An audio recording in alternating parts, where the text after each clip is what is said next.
designing APIs on a small team is one thing, but scaling API standards across a team of dozens or maybe hundreds of designers and developers is another thing entirely.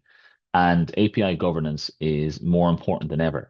With the rise of agentic use cases, you have even less control over the types of workflows that your APIs might be used under. And in those situations, ambiguity about the intent of an API or its structure becomes a very real risk. So in this video, I'm going to show you how you can use Swagger Studio to set up projects and teams to map to your real organization structure, and how you can then apply API standards to individual APIs and scale those across your entire organization, and then plug those style guides into a CI/CD pipeline. So when you're working across multiple teams and potentially multiple regions, API design standards can start to drift. And what I mean by that is you might have differences in how teams version. So maybe one team uses semantic versioning, the other doesn't.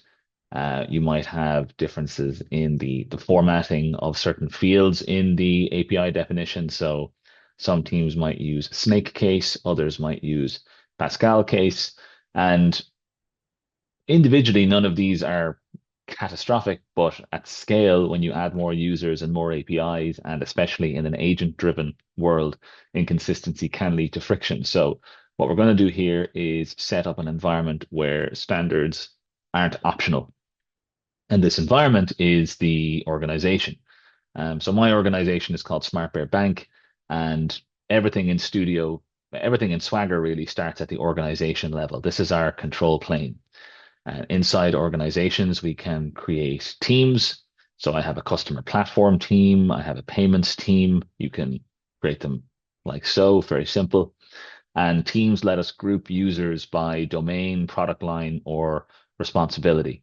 And once you have teams, you can start to add people and give them permissions. So here's me, and I can assign myself various roles. So first of all, the resource is important. What resource are you assigning this person a role for? And in Swagger Studio, your resources are domains, APIs, organization, teams, projects, and also portal products, which is the API documentation side of Swagger. And the point here is that role-based access control ensures not everyone can change API governance rules or publish APIs, which are two pretty important workflow steps. Then within an organization, now that I have SmartBear Bank set up, you can create projects, and projects give structure to large portfolios. And you might organize by domain. So you would have a billing project, an identity project, an orders project, or by lifecycle stage. So maybe you have a production project, maybe you have a staging project, and you can create projects by clicking create new and going down to create new project here, and give the project a name and a description, and off you go. And all of this means that ownership is more clear, accountability is more clear, and your APIs aren't just floating around in isolation. Now we get to the most important piece of the puzzle, governance. So if I click on my governance tab here, this is where you enable and create governance rules. And these are automated checks that ensure every API follows a defined standard. Swagger Studio comes with some predefined rules straight out of the box. So you can turn this on and ensure that every operation must have at least one 200 response, for example, or ensure that every API has a contact, an email address present, and it must be a non-empty string. So the point here is that you're using the Open API specification already if you're in Swagger Studio, but technically speaking, you could have an API definition that is valid according to the Open API spec, but still missing some important information for usability for both humans and machine users. And that's what these governance rules are for. And I can turn these predefined rules on, but we're not limited to built-in rules. You can also create custom rules either by hand in this editor here, or you can generate a custom rule with AI. So you write your prompt and Studio will generate a rule that fulfills whatever criteria was in your prompt. Or you can import spectral rules. So if you were using Spectral, the open source API linting tool, and you have spectral rule sets, you can import those in here and use them to enforce specific naming patterns or versioning policies or anything that is specific to your organization. And those rules will then be encoded directly into Studio's governance. And once you've done all that, you can enable API governance for the organization. And when I hit save, Studio is going to scan through all my APIs and run these checks. And before we jump back into a particular API definition, an important factor here is that you can require an API to pass governance in order for it to be publishable. And this sets Swagger Studio apart from other tools in this area where the ability to block a non-standard API is included right within the tool. So you don't have to rely on your CI/CD pipeline for this.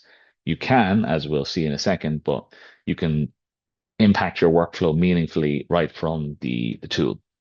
Now I can go back to my APIs and see what impact these rules have had. And unfortunately, I've got a lot of work to do. Looks like plenty of my APIs are non-standard and have some governance errors, but it's great that Studio is now catching that. And I can jump into a particular definition and see, okay, what do I need to do here? And if you open up the validation and governance tab here, I can see, here, for example, I'm missing contact details for my API definition. I'm missing a description. I'm missing some tags on some of my operations. So Studio is telling me here in the design phase about any standardization issues I have. And this is useful because we're shifting governance left.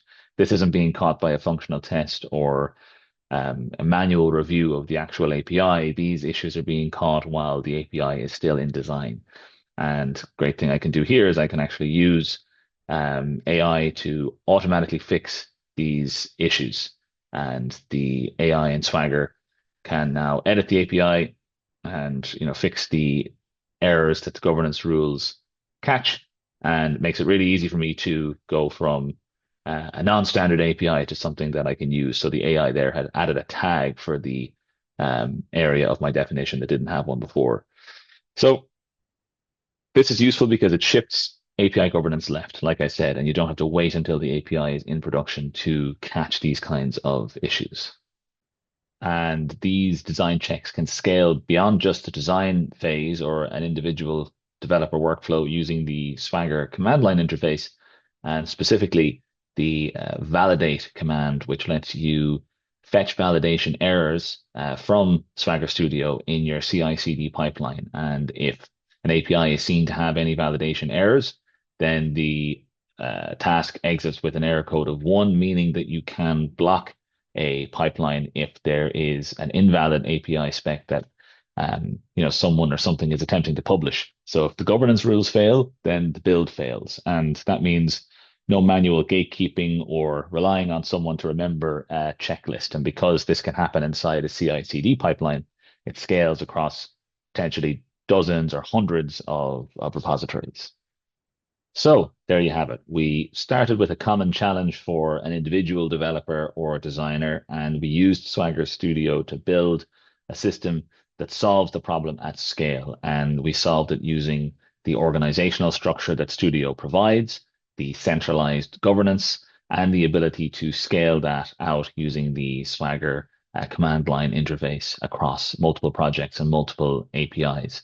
And all of these checks and mechanisms are going to be more important than ever in a world where APIs potentially are getting consumed by agents and automated tools, as well as the more traditional developer workflows. So hopefully that was useful, and I'll see you on the next one.